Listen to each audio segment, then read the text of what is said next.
Hello everybody, welcome to a new video. My name is Midway and today we got a massive announcement. There's gonna be a new update coming on the 29th of September together with a new gacha starting on the 3rd of October. So we got a lineup of updates coming to Legend of Mushroom. Let's find out what they're gonna be like. Starting off with a new gacha stuff, let's just go straight into it, right? So as per usual, we're gonna be getting a bunch of new rewards coming alongside with it, right? So as you can see, it's gonna be starting on the 3rd of October. It's gonna be called Moonlit Waltz, or however you pronounce that, right? So we got a little bit of the screen here, the splash art of what this is going to be looking like on the main screen of the event.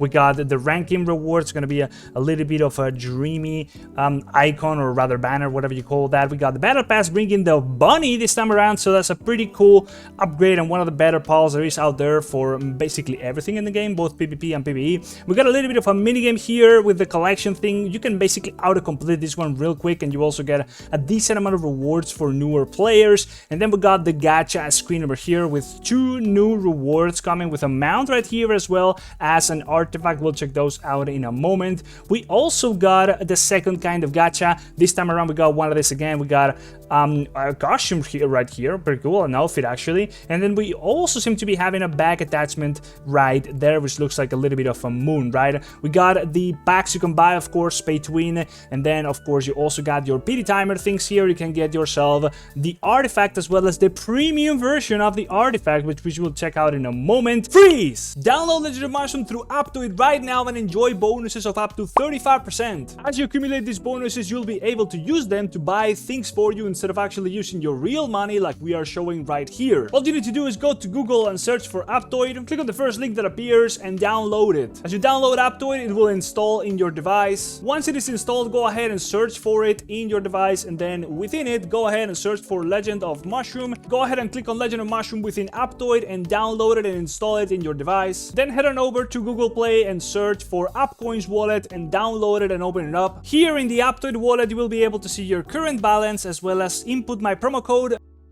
which will get you an extra 5% bonus whenever buying anything in Legend of Mushroom. There is a guide down in the description, and the code is also down here on the screen as well as in the description, so go ahead and get it now and start earning more value for your money, together with also the amount you can buy if you're not lucky enough to get that stuff. And you can also purchase the items for the second type of gacha, right? So you can basically spend all your money away in this event. So let's real quick go ahead and check out what the rewards are going to be looking like, right? So we got the mount over here looking like a pretty cool deer-like mystical creature. We also have our artifact over here, which I'm not sure if this is the premium version of it. We have our back attachment here looking pretty cool. All the theme of this stuff I really like. And then we finally have the outfits here, which also look just pretty fitting the theme of the entire thing. Let's check out what they do, right? So first of all, the artifact, the Moon Hound or Hunt Bow.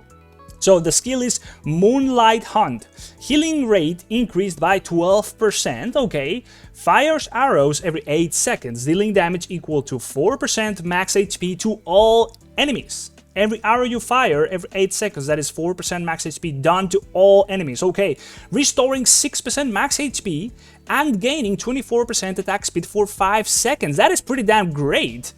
I mean, literally for everybody, but especially also for archers. And then triggers are the start of the battle, right? So you're probably going to be getting a couple of these, ideally 2 of those in any sort of PvP battle. In PvE, this also looks pretty damn insane with all that healing rate, being able to overpower through bosses and such and such. And then we also have the mount over here, the Cloud Traveler. So that is what's the little deer over here is called. Now, this one, what's going to be doing is called Deer Leap. And by the way, the passive effect of the artifact is attack increased by 10%. So that's the best thing you can get as a passive effect. So the mount, what does it do? Healing amount increased by 0.3. For every 15% max HP lost, restores 7% of lost HP and gain 5% damage resistance for 4 seconds, stacking up to 4 times. So it's gonna be 20% damage resistance as soon as you lose 60% of your max HP. And every time you lose 15% max HP, you're gonna be getting all the way back up to like healing half of that back. So that is quite a substantial amount of healing, together with the healing amount increase, which is also compounded with the healing rate over here or the artifact. This all seems like extremely defensive pretty much that's really just what it is. It doesn't provide any form of offense in any way. The passive effect is also defense, which I would rather have HP, but this looks like an extremely defensive option. Not sure if I would go for this in any circumstance, but it does seem to be doing quite a good job at just keeping you alive. Let's be honest, I don't think this is bad whatsoever. Alright, so the back attachment, let's see. It's called Lunar Radiance, so of course it's a moon, as you can see right there, and the skill is Wax and Wane. For the first 15 seconds, increase all HP regen effects by 3%. Okay, so a lot of extra healing again. Attack 1% as well as defense by 2% per second. So you're gonna be getting 30% increased defense and 15% increased attack. And then for the next 15 seconds, it's gonna be getting reduced. So at the same rate, you're gonna be getting the HP regen effect reduced by 3% per second, attack reduced by 1% per second, and then finally the defense reduced by 2% per second, rotating every 30 seconds. So if the fight keeps going on, it's gonna be going back up again eventually, right? So what is it? 3% HP regen effects increase, that multiplied by 15, that is quite a substantial amount. That's 45% increased HP regen. All of these things compounded, you're gonna be very damn defensive. I'm not too sure if it's the ideal thing, because I mean you're sacrificing quite a bit of offense both in your mount, rather mostly your mount, because you are getting attack increase over here, which is not bad whatsoever, but maybe it's a little bit of a scaling option. Not too sure if you would be able to do something with your timing of your skills and stuff like that with some delays to maximize the effect of these things. In any case, the artifact does look quite insane in particular. Then the costume does increase your attack or global attack by 1%, which is the best you can get as well. And then we have the premium artifact, which also has the effect of increasing your global attack by 5% on top of the already 10% you get from the normal version. So that is 15% increased global attack just from this, and it also looks a little bit cooler, right? You got the golden things on there, which I don't think you get in the normal version. Not too sure. Let me just go ahead real quick over here. Where's the screen, right? So you do get a little bit of gold over there, so maybe it doesn't really show too much, but I'm sure it's gonna be having some cosmetic stuff attached to it, right? So that is the stuff coming in the gacha on the 3rd of October. Now let's check out the changes on the patch on the 29th of September. So this is what's coming on the 29th. We have the gacha event just being announced over here. We already checked out, and then we have Legendary Tycoon also coming. So amidst the final boom in Shroomtown, actually, who will become the Legendary Shroomy Tycoon. This is starting on the 10th of October, so it's going to be a little later until it actually comes around. You will roll a dice and move a number of spaces between 1 and 6 and receive some rewards, right? We've had plenty of these. Nothing crazy, I guess. It's just a little bit of extra rewards, right? And the minigame is coming back around. And then we have some optimizations. Tournament. Added guest points to Shroomy Tournament ranking rewards, and you can slide left and right to view rewards. Okay.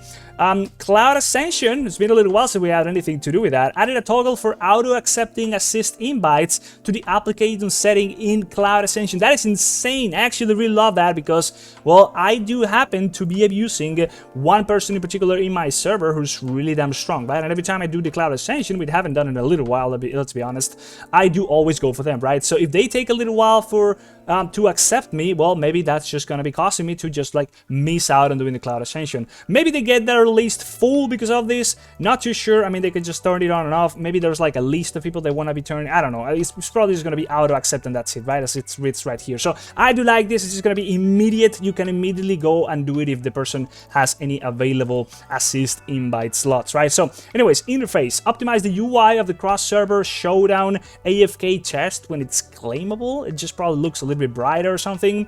Added a help all button to the family interface to quickly help family members. So what's the family interface? I mean, I guess you just go over here and instead of having to go into the family hall and then clicking family help and then clicking help all, you probably just find that little icon somewhere down here. That's all right. I guess that's cool. Maybe the helping function, it's a little bit more useful. Although I guess once you have a lot of tickets like I do, it doesn't really matter. You're gonna be just like speeding through everything no matter what. The helping function, it's kind of whatever. Anyways, text. So last things, optimize the skill effect descriptions with no change to the effect. So divine energy regen speed into base energy regen speed. Alright, divided energy regen speed into base energy regen speed and energy regen.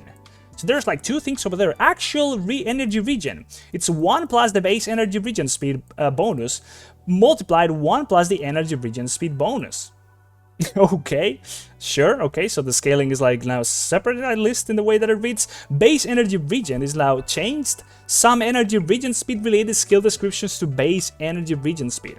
This includes class skills such as Supreme Spirit, class skill Holy Guide, Pulse Spectre, Avian, Dense Cloud, and some dungeon buffs. Alright, I'm not really too sure which ones these are at this point in time.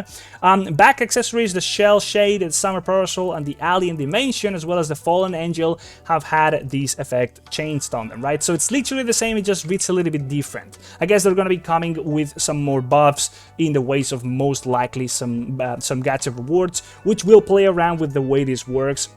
Anyways, change the immune to damage text in mount and artifact descriptions to invincible. When invincible, the character will not take any damage, including damage that ignores immunity. So it's a little bit different here. This includes artifacts like the Eternal Flame, Chrono Loop, and Mound the Thunder Banger. Those have been affected by this, but they still work the same. And then change the all region effects text in Guardian, Domain Hunter skills description to all HP region effects, right? So there's the distinction here with between HP region and stuff like that, like we saw over here. There's healing rate increase, healing amount increase, and then there is HP region, right? So there's like different ways of healing, and not all of them are equal. Anyways, that is all the changes coming to the game on the 29th. Nothing too crazy over here. It's simply a little bit of text descriptions, optimizations to the UI. We also have some bug fixes over here. Fixed an issue where buffs with the stack limit in their description will temporarily stack beyond the limit sometimes. So that was something being abused for sure. And then fixed an issue with where the total recovery of repair points in Age of Discovery will be incorrectly displayed. Alright, so nothing too crazy over there either. And then we do have, of course, the little tournament rewards thing being a little bit cooler to slide around and stuff. And then there's like the guest points to the ranking rewards. You can play around with those. And then that's just the gacha event and the little minigame here with the rolling the dice thing. We've had plenty of times in the past. Anyways, that's pretty much it, guys. Hopefully you enjoyed the video. Let me know what you think about the changes in Legend of Mushroom. Anything you might want to see more, let me know in the comment section. I'll see you in the next video. Bye. See you, everybody.